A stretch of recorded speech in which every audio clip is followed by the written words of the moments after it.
Put my headset on.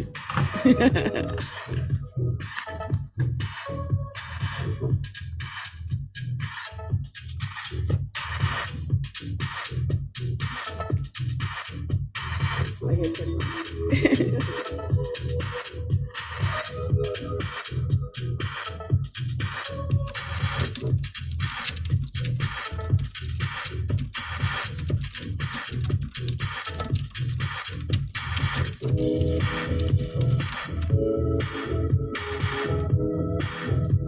Yay.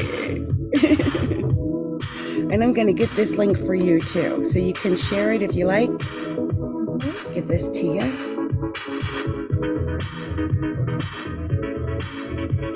Putting it in chat for you, Alice. Great, thanks.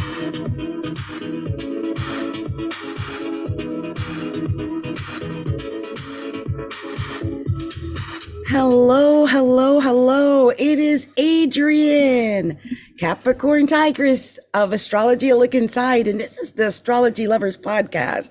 But we're live on YouTube, and I've got Ales of Minty Tarot with us. I'm so excited to have her. Oh my gosh, she's amazing, amazing. So let me cut down this music, and I'll tell you a little bit about Alice. You know, I have information on her, but even without that, I'm going to just kind of wing it because she was someone who was one of our speakers at our super summit this summer.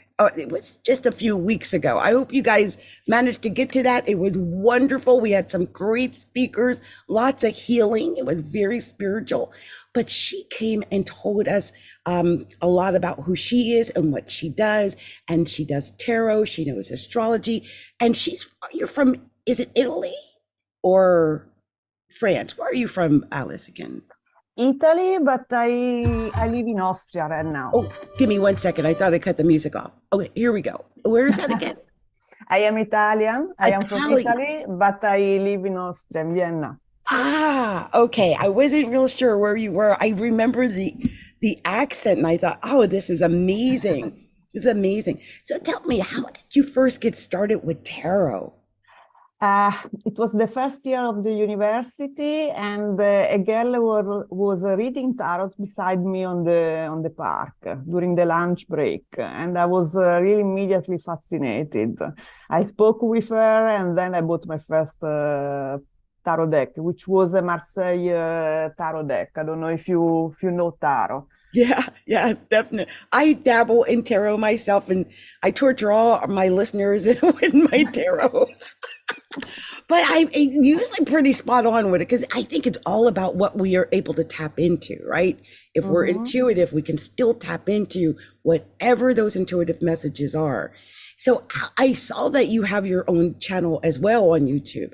How did you get to the point where you were just learning it to becoming Minty Tarot? How did that all begin?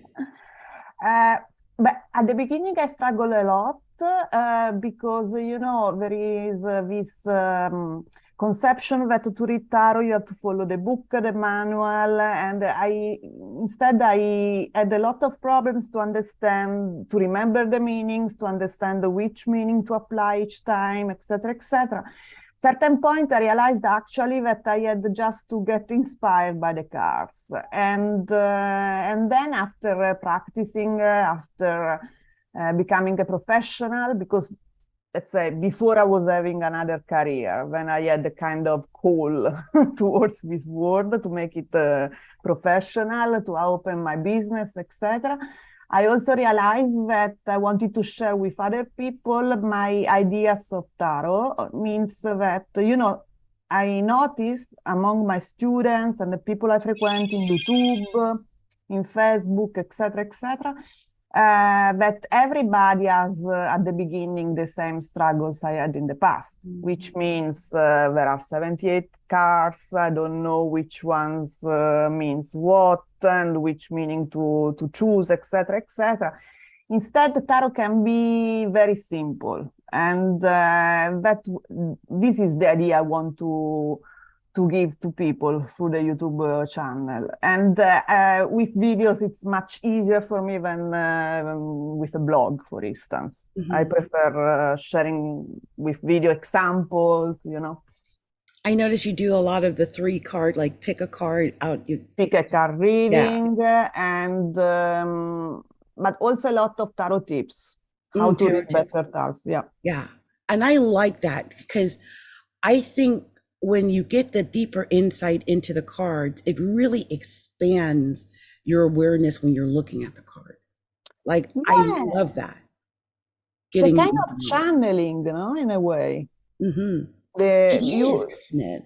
You channel kind of intuitive messages during the reading, and sometimes I find myself that actually I'm saying things that are not really related to the cards, you know. Just because you feel them, or you have thoughts, ideas, images in your mind. Yeah, that's the point. Instead, there is this tradition about tarot that, you know, you have to stuck with the rules and the traditional meanings, etc., etc. And this is what I'm fighting. Yeah. There is not really a tradition about tarot. It's not a deck that was born for divination. Some people, some esoterists decided to give some meanings to the cards according to astrology, for instance, or to Kabbalah, to other disciplines. But it can be a personal thing as well. I'm amazed at how closely aligned tarot is to astrology, because when you see the tarot readers, especially on YouTube, they're going according to signs. So they'll say, you know, we got the reading for a Capricorn or a Pisces. And it took me a minute, because at first I was looking for astrologers and I thought, wait, all I'm getting is tarot. I'm like, you guys have hijacked astrology. Like, it's crazy. So, and the funny part is, in the beginning, when I first started doing the tarot online, you could see how stilted I was, still looking at the books a lot. But I felt like my listeners got accustomed to seeing and getting their tarot readings versus getting an astrology reading where we're just looking at a chart.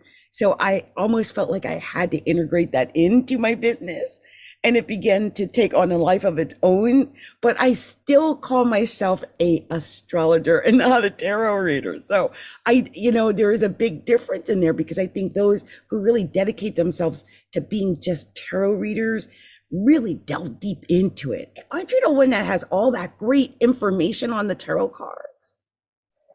There are a lot of, let's say, there were centuries of studying the tarot cards. So basically you can access a lot of information written by other esoterists since the, let's say, 18th century at least.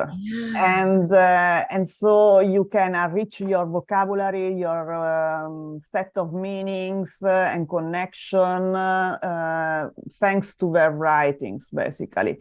So that's, in my opinion, the difference, for instance, between tarot and other intuitive tools such as the crystal ball. Right.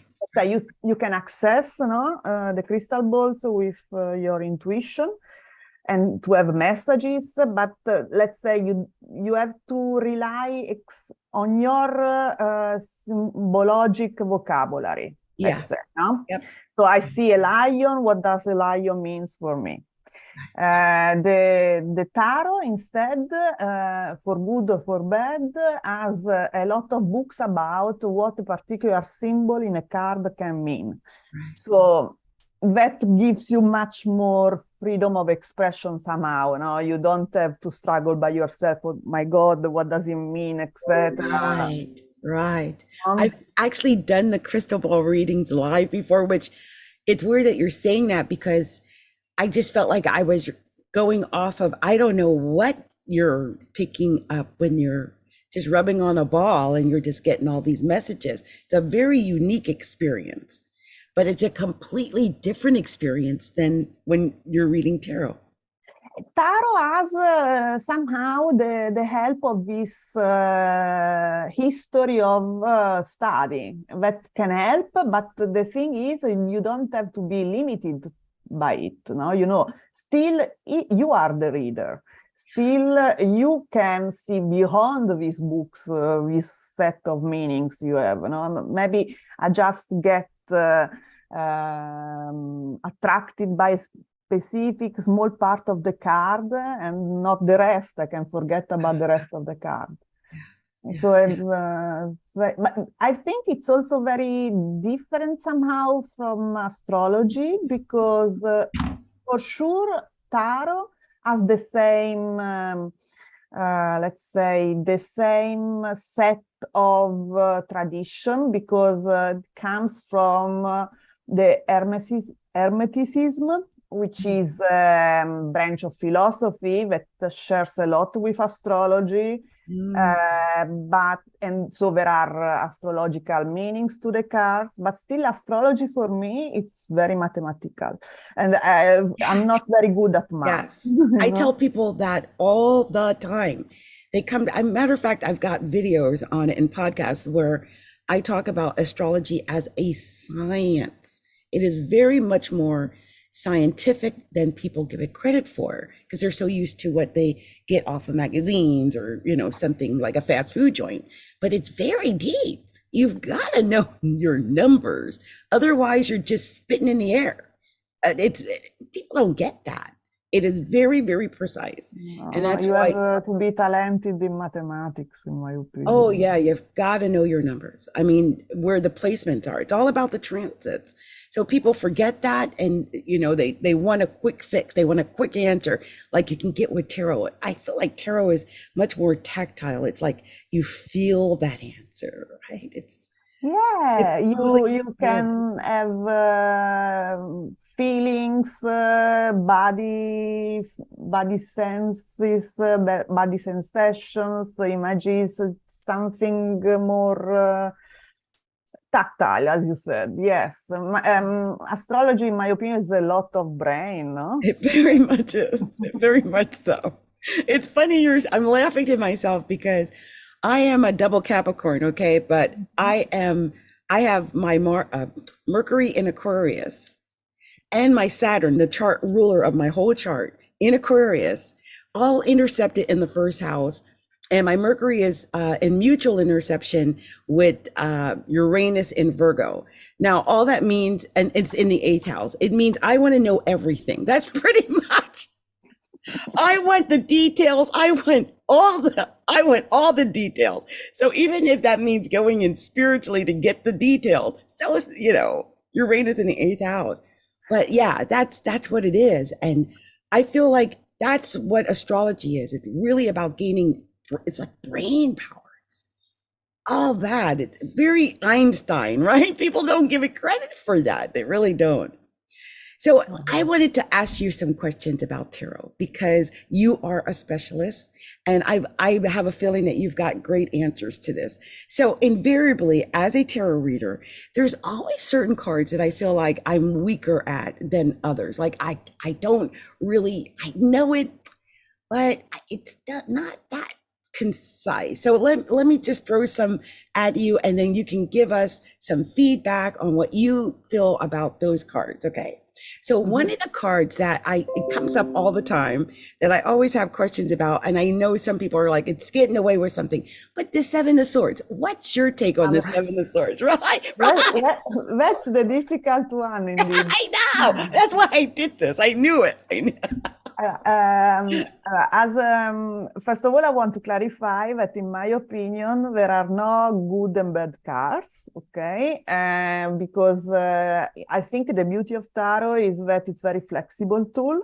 So it depends on which cards are beside. They can have a nuance that is more negative or a nuance that is more positive.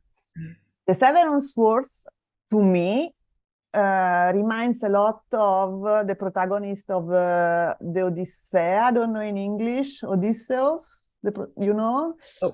There is Iliad and there is the other one of Homero. I don't know.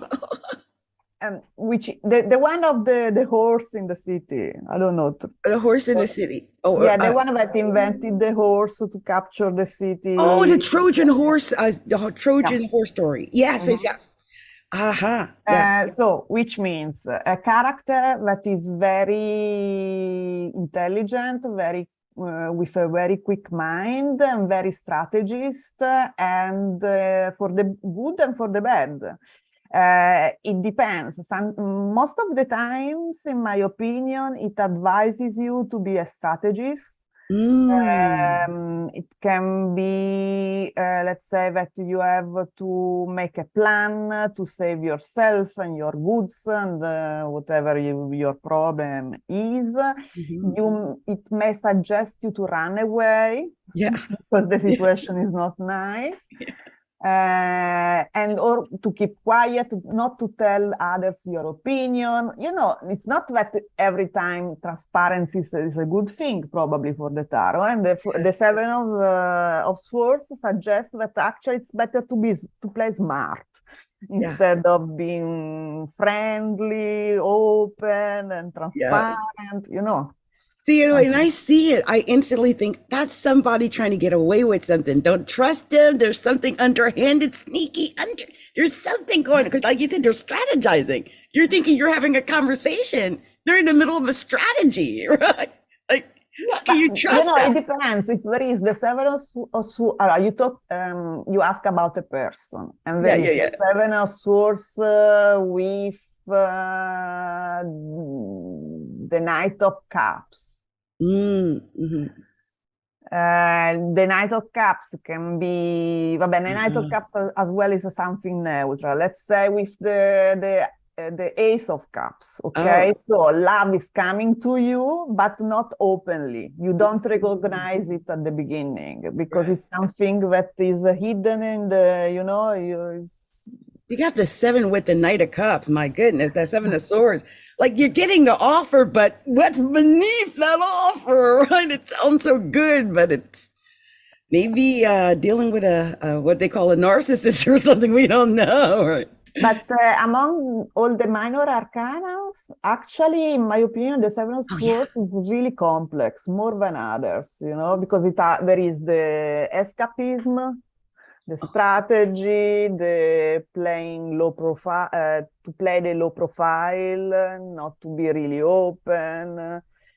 There are different nuances. Now, which one was that one? The Seven of Swords. Oh, that's Seven of Swords. That's very complex. Others are much more simple. Now, with the major arcana, because I thought you were talking about that, which one of the major arcana gets you? Because to me, I get weirded out with the Hierophant. I know it's Taurus, and I know it's teaching, and I know it's usually tradition of some kind, right? But what other insights do you have on the Hierophant? The Hierophant is an organization, a knowledge that it comes from a tradition, from an organization. Okay, so it can represent, depending on the question, it can represent, for instance, the bureaucratic office, papers to fill in. It can be an advisor. Someone that is teaching you something or can help you somehow, but with some, some knowledge. It's someone that is in authority, as an authority in his field. For instance, in practical terms, sometimes I see it as my accountant. Right? Okay. Taurus, that makes sense. Yeah. Exactly. Or it can be a group, an organization. It's not one of my favorite cards as well, to be honest. That's why I asked. It's one of those weird, out of the way cards. When you get it, you're like, okay, it's. But, in general, the essence of the card is about organization and structure knowledge. And then you apply it to different situations. Right. Depending on the cards that are nearest to. Exactly. Right. Which is different from the Emperor, because the Emperor has more is always related to rules, but rules that he creates just to have control of the situation, while the Hierophant is using the same rules, but he didn't write them somehow, no? It comes from another source, let's say. So It's coming from a position of like authority more than, right, yeah, I got that. Both of them are two powers, but the Emperor looks much more like grounded, more on the practical stuff, and the Hierophant. I always feel like the Emperor is, well, he's an Aries, so he's more like the king himself, whereas the Hierophant is the prime minister or someone like that. Exactly. Yeah, That's a report nice. Right. So that makes a lot of sense. So I have here's another one that gets me. Let's talk about the pages. Can we talk about the pages? Yeah. Because they each, I mean, we all know they're communicating something, but, and we basically know the basic modalities, right? There's going to be something that's dealing with the cups and the pentacles and the swords and the wands, but give us your feedback on each one of these, pages. What would you suggest for anyone who wants to learn how to read those pages? The Page of Cups in general, I associate it with an intuitive idea. Oh, yeah. Because, you know, there is something coming out of this cup, no? There is a fish, for instance, that usually I associate with intuition, with ideas, with something swimming in the water, no? Oh, yeah. And so it's more the romantic, the on the clouds person, no? Plus pages obviously are all the core cards are complicated because they can be people, they can be events, can be personalities in general. But let's say the One of Cups is more the intuitive, sweet one, and so the message can be related to something that is more intuitive, some idea, something that is near your heart, something that you care about.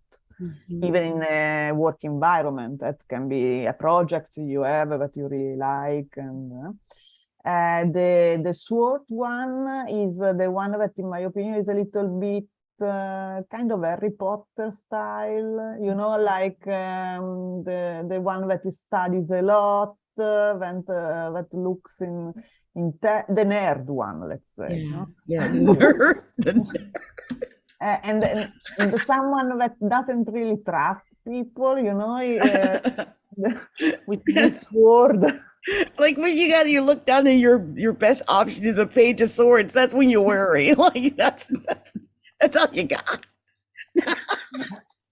So it can be a suggestion to look around you. In fact, the Page of Swords sometimes is associated with people that are spying on you, no? Like how can I say, in love reading, sometimes your ex is checking your social. Yeah. They're following you on social media for sure.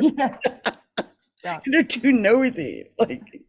And the One of Wands is the adventurer, in my opinion, because he's the one that wants to travel, that is really energetic, wants to see new things, and is not afraid of anything. You know, it has this fire energy, while the coins ones is the first of the class, you know, the one that studies, that is practical, that knows everything, that it doesn't go to play, wants to do the homework first. He's on that hustle trying to get to the money. He's just trying to learn stuff. Yeah. Exactly. It's funny, like as you talk about them, I see these pages. Like I can actually see these individuals, like where they're at. In fact, one idea to understand them is to create a kind of avatar for each of one. No? Let's say the Knight of Wands, for instance, for me is Indiana Jones. Oh, the Knight of Wands, yeah, because he's very swashbuckler. Yeah. The Knight of Wands is definitely a swashbuckler. Yeah, the nights are I like the nights a little bit more. So I feel like I spent more time on the nights, but those pages, they're just when I see them, I'm like, I never really. Most of the times, in my opinion, they highlight a new path. That's all. New path where either you are enthusiast of, or you are like in the case of Page of Wands, or you are a little bit suspicious, like in the Page of Swords, or that's all. They They're are always doing nuances. something. That's the other thing, Page of Wands. They're actively doing something. Like they're talking, they're communicating, they're gossiping, they're in the midst of something, right? I always think of the Page of Swords as the gossiper. He's out like gossiping, like, did you know I saw your girl down the street with so and so and so? That's Page of Swords. That's a nice image. Hilarious. So another one I always get stumped on are the twos. The twos, because it's so funny. I know that they all have their meanings, but for some reason the twos don't get a lot of play. They just don't. So let's talk about what your take is on the twos. The two as a number is about two paths, no? So it's usually related to two options or a decision anyway, something like that. So the different tools suggest how to deal with it, okay? So for instance, the one of Pentacles suggests to deal with both options at the same time. No, because it's a jungler, so keeping a balance between different things you have in your life, in this case too. And then there is the one of Swords, where basically is blocked. You don't know in this case what to choose, how to go on. You are kind of blocked. You don't know which path to take. Then there is the Two of Cups, which is merging the two in a unique one unity, let's say. The relationship card. A relationship of two options, a relationship at work between two people, a relationship in love, etc. And the one of Wands, it's more try to find out the pro and cons of which opportunity or which option and still deciding. So it's still not sure. Right. It's not. So that's just pure uncertainty. That's what you're saying. They really just don't know the two of Wands. At least in the case of the Two of Wands, you have the option to decide. That's the point. I mean, it's not better two options than nothing. So. Yeah, definitely. So I wanted to do something fun with you because we didn't do it last time, but I wanted to do something fun because you do tarot. So I'm going to pull a card just to see because I'm nosy. And so let me see what I get here, and then I'll show you what these are, and then we'll see. I'm just gonna pull a card randomly. I'll pull like two cards. Actually, two cards came out. Okay, so I wanted to see what messages it wanted to give us, because I'm nosy. I told you I'm nosy. So it gave us two cards. Oh my gosh, we got two really good cards. Look at that. We got the Eight of Wands and the Ten of Cups. Oh, that's beautiful. That's good beautiful. News, no? Yeah, that's gorgeous. Very good. We are actually, like we talked about, I'm going to finish what we started with the summit. So with that Eight of Wands, I'm going to work really quickly on that direction. But I think everything we're doing is going to lead to our success. That's fantastic. I love that. The Ten of Cups is one of my favorite cards. The apotheosis celebration. I love, the Ten of Cups, the Ten of Pentacles is probably my favorite. I think the Six of Wands is my favorite, my very favorite. And the reason for that is because it's the card of theme. And always liked that. Like since I was a little kid, I was always attracted to being on stage and, being the performer. I always think of that as a Leo. That's definitely that Leo flavor, that Six of Wands. Yeah, that's true. Yeah, it is, because they're like the star. They want to be on the Yeah. spotlight, right? Yeah. Yeah. Oh. So it's one of my favorite cards. I got my Mars in Leo, and I did a thing once where I'm trying to remember which Biddy Tarot. I went to one of her master classes, and she has a thing where you just spread out the cards and you pick your least favorite card, and then you pick your favorite card just based on your intuition. And my favorite card was the Six of Wands. It And the just worst ones, the least favorite ones? it was weird. I want to say it was either the Knight of Swords, or it might have been the Seven or Six of Swords. I think it was either Six of Swords or Seven of Swords. It was definitely a sword. And I can tell you, hold on. It was when I see it, I'll tell you, because this deck that I have right here in my hand, they made it so scary. So when I see it, I'll be able to tell you. Not the Nine of Swords, that's pretty scary too, but hold on. Is it the Anna K Tarot? No. This card, this deck I have here, oh no, it's not Light Tarot. I don't know which deck this is. This is one of my favorite decks, but I've missed this. If anyone, I think here it is. It's the Two of Swords.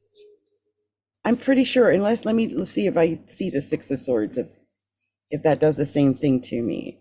But I'm almost positive this is it. It's the Six of Swords. Or excuse me, Two of Swords. I just want to make sure. Yeah, it's the Two of Swords. Look at it. No, it's not nice, no. Yeah, it's ugly, right? It's Yeah. something about that. Attacked, moreover, no? Yes, and I think maybe it's because of the confusion, right? She can't see. She's like blinded, and they're keeping her blind. Really, she's wrapped up in that thread, or No, and this deck, it's really strong. yeah, very. It just freaks me out every time I see it. And the other card I just saw was the Nine of Swords in this deck. And that's because it's the same feeling, right? But in her case, they're just mentally distraught to the point of nothing. Like Desperation, yeah. yeah, But the Nine of Swords is not a nice card, yeah. yeah, those swords. It's just, and I feel like when I think about it, they're kind of like the antithesis of the Six of Wands. Like the Six of Wands is victory and exuberance and all of that. And then you see this, and they're so depleted and sad and blinded. And so when I saw those cards, I have to say, on their defense, that the swords cards usually are highlighting your mental struggles. I mean, it's more about your imagination that makes you really worried. You make things worse of what they are. So they warn you to stop your ego stuff. Don't be so afraid. Actually, especially the Nine of Swords. I guess the Two of Swords is probably better than the Nine of Swords. But the funny thing is, how do we stop our ego when it's spiraling out of control like that? Like, how do we get ourselves back on point when we're consumed with that? Like, I just don't know. Like, to me, the Two of Swords is, I can't see, I'm under duress. What do I do? Somebody help me, please. That's what it feels like, right? Because they're completely blinded to how to make a decision, what way to go, what to say, what to do, who to trust. Just it depends on the situation, obviously, how tragic it is in reality. But sometimes there are a lot of moments where actually you are making a drama out of nothing as well. So depends, depends. I guess if I saw the Nine with the Two, I would say that, like, okay, so a lot of this is in your head, because the Nine is indicative that it's happening up here than maybe outside of the person. Yeah, And and the Two of Swords is more about you are unable to take a decision. So once you calm down and take your decision, everything will be better somehow. yeah, No? yeah. I love that because that came out because those are two cards that often when I see them, I'm like, okay, wait a minute, what's going on? Because that Two of Swords is always one of those things that gets me. Here's it's another swords, another card that gets me, the Eight of Swords. Look at that. Yeah. Again, they're bound. Yeah. Yeah. But in this, it almost looks like she's looking at herself being bound. Yeah. Really strange. Like she's not, but she thinks to. Thinks she is. Right. I think that's the whole point of that Eight of Swords. Like, you may not actually be bound, but you think you are, so you don't do anything and you missed all the opportunities. And yeah, that could be a really tough card to get. I was just thinking about something when I came across this. I know everyone tells us, it's about deception, deceiving ourselves. What's your take on the moon? I like the moon, to be honest. You like the moon? The moon, okay. The moon is, I always imagine the moon like when you are, if you figure it out, figure yourself in a wood at night with just the light of the moon. And maybe you hear also a wolf. Oh, you're right. Yeah. You get scared because you don't, and when I don't know if it happened to you in the past, if you really walk in the wood without no light, you start not to see the shapes of the trees around you. You start imagining things, no? Because the lack of light actually deforms, the path. You start to see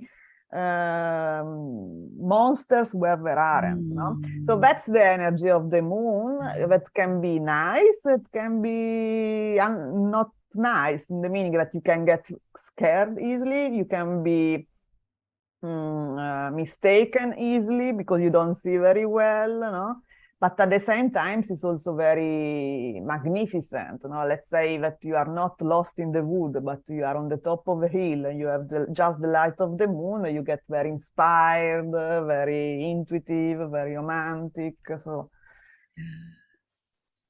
also in this case of the moon, you have bad or positive or negative aspect, depends on the other cards, obviously. And when you said romantic with the moon, that's the part that sometimes gets people into the deception, because it's under the moonlight, everything is beautiful. Right? You don't see very well the person. You say, oh, yeah. So you wake up the next day like, what did I do? What did I do? Yeah, that's crazy. I guess it just kind of lulls you into that romanticized moment. So yeah. So but you don't really see, so you don't know exactly. You don't know. You can't really see. On the moon, that's ruled by the Cancer. That's ruled by Cancer, correct? The moon card. No, moon is Pisces. Pisces, right? Cancer, I think is Chariot. Don't ask me why. The Chariot is Cancer for sure. I just thought, I wasn't sure of the moon. Because it's very associated, the signs to the cards according to a sequence, basically. Right, so. Right. Yeah, Chariot is definitely Cancer. And you're right, I think the moon is Pisces because you can't see. It's another one of those you really can't see until it's maybe. But there is this Cancer coming out from the pond, So actually... it's a nice symbol. It's linked to Cancer, in my opinion, as well. Yeah, I think I always link it to that too. That's amazing that when we pick up certain things. Now, here's a card that I had a question about. And because we see the Devil card a lot, but then when you get the Death and Rebirth card, yeah, which I think is just the Death card. Yeah. What's your take on that? I know it's Scorpio, but what do you usually get a vibe on when you Death is something that ends, as a natural course of events, let's say. At a certain point, something in your life has to end. But what the energy of the card says is that it's not the end of the world either, you know? So something else is going to be born out of the ashes of the past cycle. Because in tarot, it's all about cycles. The time is considered a cycle that repeats itself at the different level. So death is never considered really a death, but it's just as you know, transformation, transition to some new level. So there are a lot of cards that gives you this idea of time, like the Wheel of Fortune, the 10th in the Minor Arcana. It's just the last stage of a new cycle will start again. So the time is not linear in tarot. And that's also a lesson. I mean, you start to understand this concept while you read tarots, and it helps you to understand that the ends is not the ends of anything, no, it's just a transformation, transition to something else, and life is full of cycles that repeat themselves. And that's hard at first for people to understand, that we're in a cycle. Like when you're reading cards and you let them know, like, you're in a cycle. And sometimes you can tell by the cards, like it'll, like, especially if I get, say, the Justice and the Judgment card together, I'm like, okay, so everything's ending. And you're starting, like, this is it, okay? Like, I don't know what you've been through, but it's time to make a judgment on it. It's done. It's like, let it go. To review the books. Yeah, because there's nothing worse than when someone's asking if the relationship's going to last, and you get the Justice and the Judgment, and you're like, oh, especially if the Tower is with it, like, oh, I don't quite think so. I don't think that's going to work out. And it's so funny, like, one of the things I wanted to ask you, like, when you first started doing this, did it amaze you when you realized you were right with your, because it still amazes me when people come to me like, you told me I was going to get money in XYZ month, and I did. I actually did. Like, I get those kind of messages. So my thing is, did it kind of throw you off when you started getting feedback from your clients?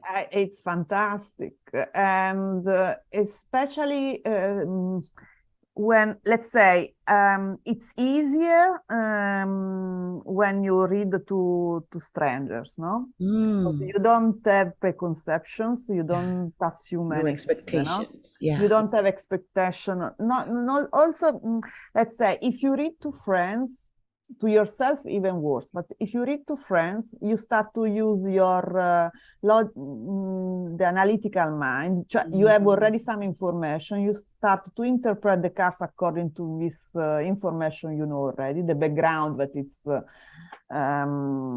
you know already. And actually you may be wrong, because actually maybe they are saying something completely different, but you are so influenced by your knowledge of the background. And so I advise really that even when you read cards from for yourself or for your friends, not just for strangers, it's easier, as I said, but for your friends or for yourself, try to just read the cards. Don't assume anything. Don't think, this is him, or this relates to this one. Because especially if you are talking about, you are reading the future, you may be wrong if you are influenced by these assumptions. So how do you get rid of that? I mean, like you said, is it that you just try to work with people you don't know and avoid those that you do? Yeah. I mean, if I read for my friends, for instance, or for myself, I try to stick to the cards. I mean, let's say, I start to read like I don't know the situation. There is this and this and this person, and there is this feeling, and there is and I report what I read. And then maybe I receive a feedback because once I was, for instance, reading cards for a friend of mine, and I was reading and I said, this may be related to this, this, and this. And she said, no, no, no, no, go back. You were going well before. No, no, don't assume that. And indeed, actually, it was completely different situation that I didn't know about. And That's so, amazing. yeah, you have, when you read for yourself or for other people, you know, try to read as you don't know the situation. Look just at the card, at the symbology on the card. Try to be as detached as possible. That's I don't know if it's the same for astrology. No idea. I think it might be different, but I definitely understand what you're saying with the cards. Because, like, say for instance, I've tried to read for myself, and it's so different because you're not using your intuition, you are using your brain. And I can go through the cards and just look at them and go bing, bang, boom, bam, bam, bam, bing. And that's not really, I'm missing stuff by doing that because I'm only picking up from what my mental mind knows about myself. So it is really difficult to sit down and really look at how each card is interacting with the next card and the actual message it wants to give in totality, because you think you know it all because you're you, right? So that's why they always say not to do yourself, right? And you become also superficial, no? You just read the cards in 2 seconds. Okay, yeah, it's Miss the good or whole it's wrong. thing. Yeah.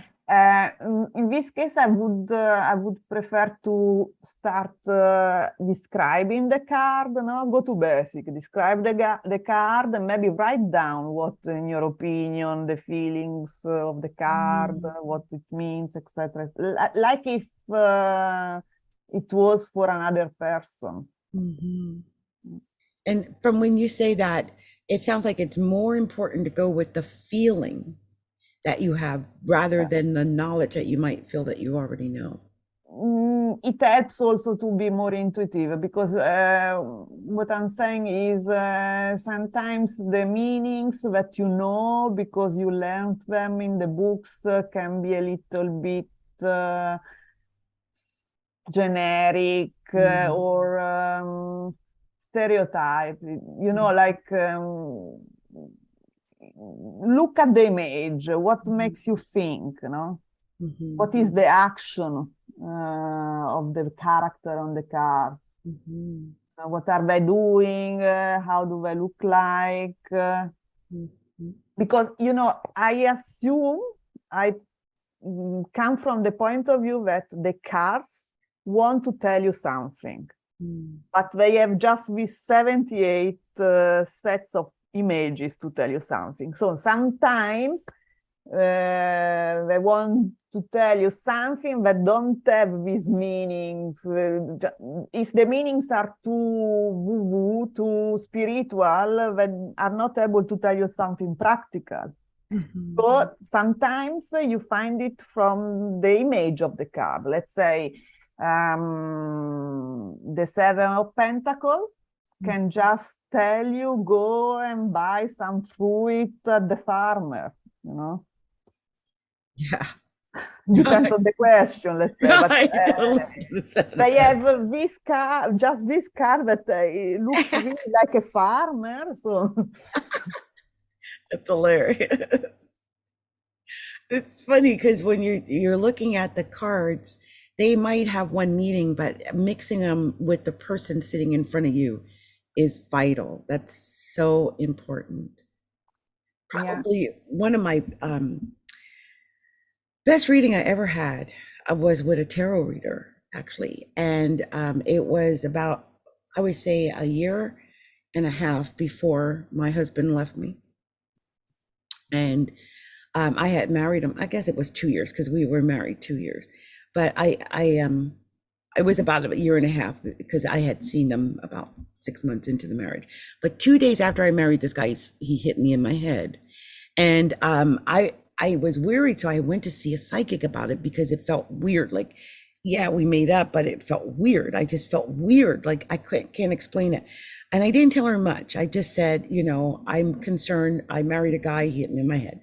And when she did the reading, first of all, I never knew that a tarot reader could go as deep as this person went. Like right away, the way they set it up, that was much deeper than I expected it to go. And she said right away, like, you played a damsel in distress. You attracted in this guy who basically is kind of like a wolf. I don't know how to put it any other way. And I remember she had said things that I couldn't understand at the time.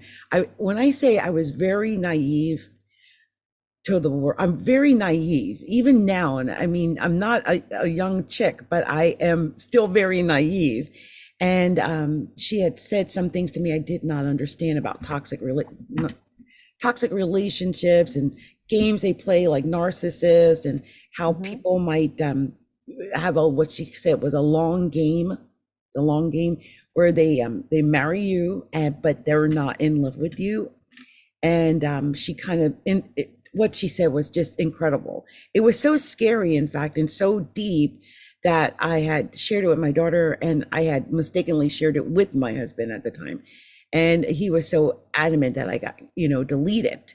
So I had deleted it from most places, because one of the things she said was that she felt he was going to kill me. And she said that she felt he was going to kill me during sex and put me in a closet. Now, the crazy part is I had a cousin that died like 6 months later who was killed and stuffed in a closet, but it wasn't me. I always cry over that because I feel like I don't know how that happened. But with her, one of the things she said was, he doesn't love you. And in fact, he hates you. He doesn't love you. And it was that he's not your friend, because I thought he was my friend. All the things that she said ended up manifesting in a really weird, explosive way. And like 2 weeks after my last bid for a child, I lost it, because like 4 months, I'm older. And it wasn't like we married because of that. It just happened. But he left me 2 weeks after, while I was still convalescing and laid up. I later learned that that's what a lot of narcissists do. They leave you when you're your weakest, lowest point. Like if you're sickly and dying, or someone died that you loved and you're really crumpled up, and you're like, they'll kick you when you're down. So that was what happened there. And I've actually never seen or heard from this guy ever again, even though we're still legally married. She was helpful. She saved my life. After it went down the way it did, I went online and I'm like, I don't know who. I found her again, actually. And I was surprised because she saved my life. She was so on point. Like whatever that undercurrent was that I was feeling was this obvious dislike of me that he wasn't tapped into. But in the reality, at the end, this man couldn't have really loved me. You don't love someone and disappear like that. You just don't do that. Not without, you just can't do that. It has to be deeper than that. And there was not even enough interaction with us to warrant that, if it makes sense, right? Because we weren't together. He was in England and I was here in Seattle. It wasn't like, right. It's not like we had like some knockdown, drag out fight or something. I mean, he was thousands and thousands of miles away. So it was just, I'm sure, not a good marriage. And I just was not open to it. Neptune on the midheaven, just closed to the reality of what was happening. But to this day, I think that tarot reader saved my life. Because one of the things she did to this day that haunts me, she starts singing that song, Cockles and da da da da da da da something da da da da da da da da da da da da da da da da da da. It was the story of the woman that dies on the street from selling her stuff on the street. And it was an English song. It was like a Cockney song. So the fact that she started singing a Cockney song, very English. I was married to an Englishman, right? Freaked me out. I'm trying to remember that song. But the story of that was she went to England to be with her love, and she died of, I think, whatever the disease was at the time, like 1800 England. But that song, she had died in the river. But she used to go up and down selling her wares, and I'm a salesperson. So when she said that, the hair on the back of my neck stood up. I could not believe she said that. Like, I was really thinking about moving to England. And because of her, I did not move to England.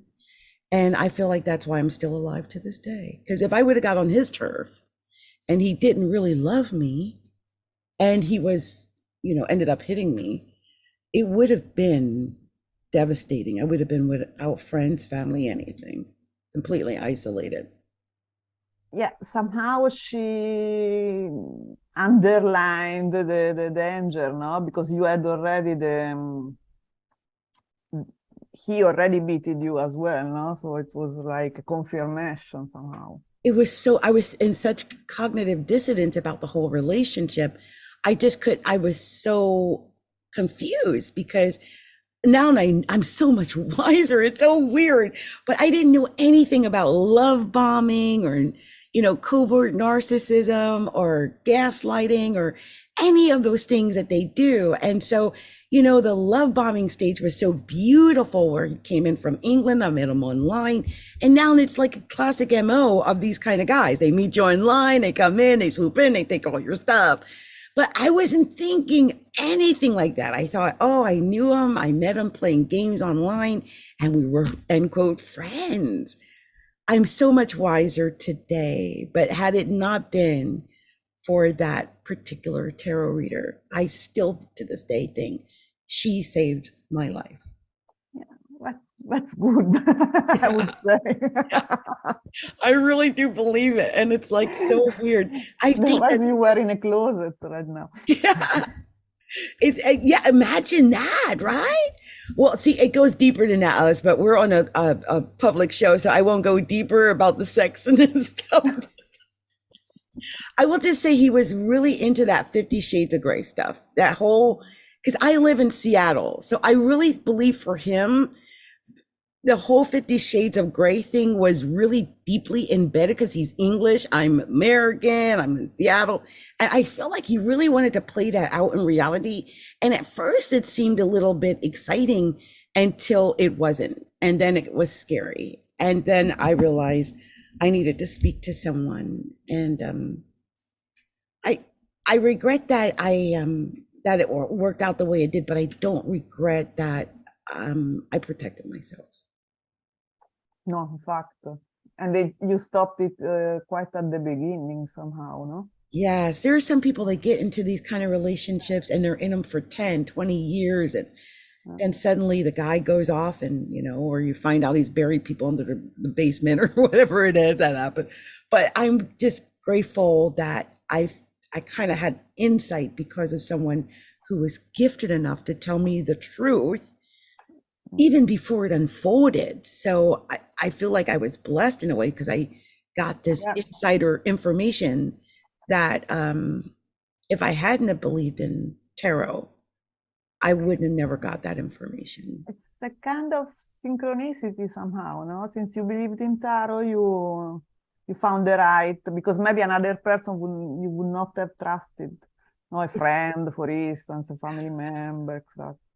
It's weird how synchronicity is such a great word, because I feel like it's weird how we are able to find souls that resonate with our own souls, whether it's because they're picking up on a message we need to hear, or they believe we can provide them with the message they need to hear. And I just feel like that's what it is. Like we're all souls resonating with other souls. We're gravitating toward those people that we know can either fill us with more knowledge or excitement or love or happiness or whatever. And the secret is making sure you're gravitating toward the right one. That's true. Yeah, that's where we all make our mistakes. We're not sure. You can't always tell. That's why people need people like you, Alice, because they can't tell. And by going to someone who knows tarot, who knows how to read the cards, they can get insight that they might not be able to get on their own. Sometimes going to a tarot reader helps you to share with someone your point of view, and the cards gives kind of objectivity, no? So you can digest actually the bad things you have in life sometimes. I love that. And I also love the fact that the cards sometimes are able to clarify what we don't know on our own, like we sense it, but this gives that clarification. Like Yeah. it tells you for sure, like, okay, you weren't imagining that. This is actually something, some other thing is telling you the same thing your mind is telling you. Because sometimes we don't trust our own mind. And Or so, sometimes you want to ignore on purpose some aspect of your life, no? And the cards show you, no, you have to think about it. You have to improve this part. so what would you recommend to someone who is like a newbie and they're just got their first deck or about to get their first deck? What would you recommend to them? First of all, to buy a deck that has scenes and characters in each card, like a typical Rider-Waite-Smith. For instance, yours, I think it's a nice version. All of them usually follow the Rider-Waite-Smith symbology, and to start looking at the cards without assumption, without books, just as you did once, no? Divide them in neutral, positive, and negative. Just sense the cards. Maybe you change idea. Maybe you may find the Nine of Swords very nice and positive card. You never know. Have a fresh look to the deck, first of all, and then take a course, then buy a book, a manual, whatever. But first, write down your opinion about each card, what makes you feel, the energy of the card, no? I love That's important. I didn't do it at the beginning, and still repent, because once you read the first book, then it's lost with magical moment, no? That yeah. you have a fresh look. Yeah. It is funny. Your first tarot deck kind of colors everything you do from that deck. It is hilarious that you say that. Yeah. I almost feel like we chase, because almost everyone I know who has a tarot deck has many tarot decks. So I feel like we chase that magical awakening. Yeah, yeah. Yeah, that's true. If you change deck because you are not completely satisfied for what you have, to be Yeah, honest. yeah. We're always looking for that more, that extra knowledge. Yeah, it's funny. There was one tarot reader, I swear she said she had 240 decks. I'm like, 240 decks?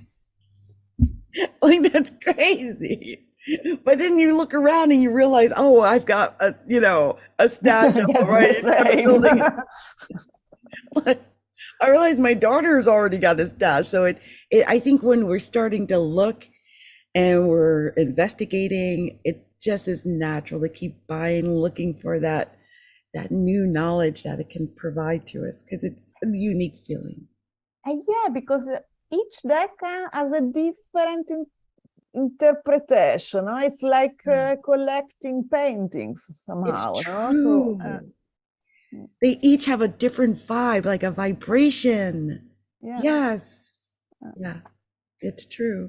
I hold them in my hand, each deck feels differently. Isn't that amazing? In fact, no, sometimes you use a particular deck for relationship readings, others for shadow work, others for working about work readings, no? Yeah. Because the vibes are different. This is amazing. I am sorry, I've stolen all your attention this time because it's so fun talking to you. So is there anything you would like to say to our audience? I can't believe it's already an hour. That we have not talked about yet. Anything you would like to tell our audience? First of all, that I really believe that tarot is a really good tool to improve your intuition, to access your intuition, because as I said, reading the tarot, to read well tarot, more than other decks, such as, I don't know, vabbè, the Sibilla, I don't know if you know the Italian Sibilla, for instance. You need intuition. You need to go beyond the meanings you learned in the book. And secondly, by reading cards, with the practice of reading cards, you are going to improve your connection with you get more intuition, more intuitive. Let's say at a certain point you start to have perception about other things, even beyond after the reading is done. Just you become more intuitive, because probably the exercise of merging the cards, try to figure out what they mean, etc., is expanding your mind somehow. It is. It opens you up to so much more than you really thought was there. It goes so much deeper than what we see on the surface, because a lot of us just take life on the surface and we don't delve into what's under the surface, what's deeper. Yeah, exactly. Yeah, I love that about tarot cards. No, really, it's a tool that I really like. When obviously you may prefer the crystal ball, for instance, which is another different beautiful experience. But I am in line with tarot. With the cards. Yeah. Do you do crystal ball? I've noticed you mentioned that a few times. Have you tried that? I do it. But then I don't know. I get more. Let's say I always find out that you see symbols, you see things. It's not like a movie usually, no? And in my case, and so I always wonder at the end of the reading what does it mean. Instead, with tarot, I feel it that it's more, it's easier to translate into words the message. Yeah, it is easy with tarot. It kind of all makes a story. I always feel like when I read tarot, I feel like I'm getting a story, like a storyline. Yeah. Exactly. It's telling me a scenario, like, wow. And what's amazing is how much when you get feedback from who you read to or for, they tell you, yeah, that's exactly what's happening. Like, just amazing to me that happens. Just crazy. So I wanted to ask you also, do you have any type of offer or any promotion that you would like to tell our listeners about? I have a coaching program about tarot, and it's called Activate Your Intuition with Tarot cards, because actually what I do is I coach people to activate their intuition with different practices and to communicate with it easily through tarot. Oh my gosh, so what I did today was exactly perfect for you. I didn't even know that. That's amazing. Perfect. Just because I consider the two together, in my opinion. So, I had that vibe, like you were the right person to ask about that. So activate your tarot intuition. Yeah. Yes. With tarot, yeah. And if you put the link in the chat, I will put that link up at our YouTube channel, and I will make sure I put it everywhere so everyone can get an opportunity to attend your class. It's definitely something I think people would want to do. Sounds awesome, actually. It does. It sounds great. Anyway, I have a website, mintytarot.eu, and there you can find the coaching. Okay. Let me put that. I sent you the link. So it's mintytarot.com. .eu. Like .eu. European .eu. Europe. Okay, so let me put that there for them. And then I've got this link here, which is the page. Activate your tarot intuition, right? Okay. Your intuition with tarot. Intuition with tarot. Let me type it the right way. Oh my gosh. And now I'm going to do something I always do with all my guests, and I'm going to do it with you too, even though we went over, but that's okay. You were very fun to talk to, and I couldn't help it. I had to keep talking. So one of the things I like to do at the end of my shows is to guess the signs of my guests. So let's see. What sign is Alice? You could be anything because you've been very informative, but I am definitely getting darker vibes like a Capricorn or a Scorpio or something like that. What sign are you? I am Pisces, Pisces. but I have the Scorpio as ascendant. Ah, that's what you are giving off that Scorpio ascendant vibe. I can feel it all around you. That's amazing. Yeah, and great. Is your ascendant trine your actual Pisces sun? Sorry? Is your ascendant trine in a harmonious formation with your Pisces That I sun? have no clue, to be honest. Okay, No idea. I I gotta know do your just chart. that all my planets are in water, air, and fire signs. I don't have anything in earth signs. Oh I my don't have gosh. any earth energy. No. Wow.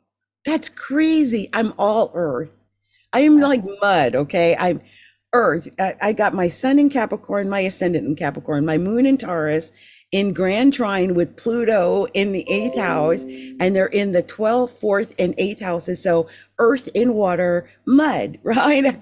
Just growing flowers, just planting It's weeds. nice. Me, I'm not practical at all, for You're instance. not. I struggle to be practical. I'm It's not really hilarious. grounded. I'm completely on the clouds. Well, if you're all water, right? If you got the ascendant in water, what's your moon in? Is that also in water? Moon is Leo. How do you Oh, say? Leo. Fire. Then what else? I don't remember. I remember just that the others are in Aquarius, a lot of in air signs, and fire. Now I don't remember which ones, but I don't have anything about her. Isn't that funny? Wow. Wow.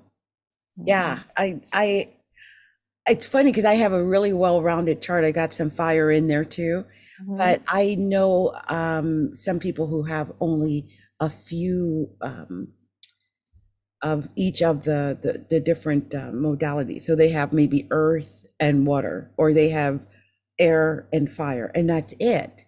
And so it kind of does show where people's area of concentration is. So your concentration is in probably water and air. Oh yeah. And the Scorpio? Scorpio is water. My water energy. Why did I look like a Scorpio? Because if it's your ascendant, it's actually the image that you're giving off. A lot of times when I get stoned, when I do this, it's not so much that I'm wrong about their ascendant. I might be wrong about their sun, because sometimes we hide. We hide beneath our ascendant. And like, I'm a double Capricorn, so what you see is what you get, which is a whole problem, because everyone's used to dealing with people who hide. So they assume when they get me, they're like, oh, she's hiding something. Ah, that's not her. That's her representative. And I'm like, it's me. There's nobody under here. They go digging for something else. You're not going to get nothing else. I'm completely who I am. But that's rare. Most people do not have their sun sitting on the ascendant. That's not normal. And so people hide. They hide under their ascendant. You can be whoever you want with your ascendant. Sometimes it's completely opposite than who you are. And so it can throw people off a big deal. But it's also good because it gives you more character. Yeah, I actually prefer that I have Scorpio, because, Pisces is a little bit too... Yeah. Pisces. Always fragile somehow, no? Yes, they are very Scorpio fragile. gives you a little bit of character. I can imagine, like, Pisces. Imagine, I know a girl who's a Pisces with a Pisces rising, and every time I talk to her, she's like this. Hi, girl, how you doing? Yeah, we're gonna go into. I'm like, perk up, get some fire. But I realize, okay, that's the Pisces with the Pisces rising. That's all she's got. She didn't got nothing else in there. There's nothing else going on. It's hilarious. It's hilarious.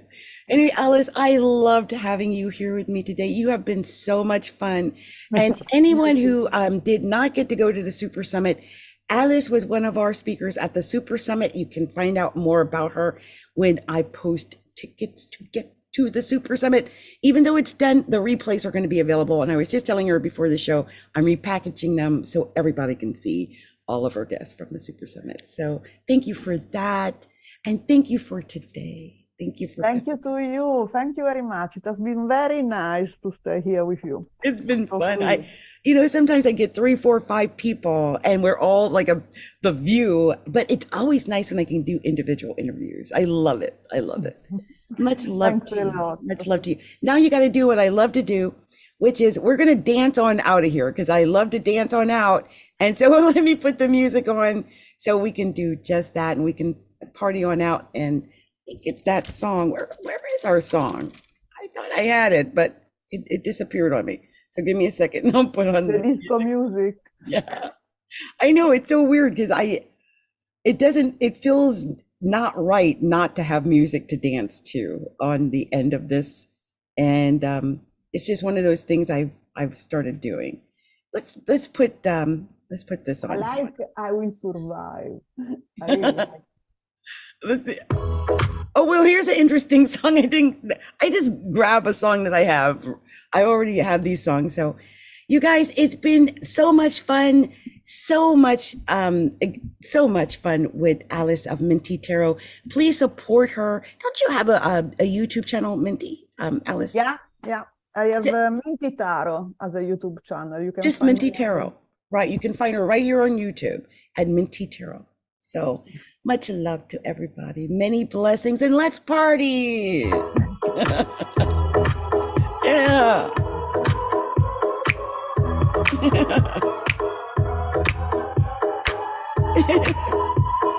Much love to you. Much love to you. Thank you. It's been so much fun.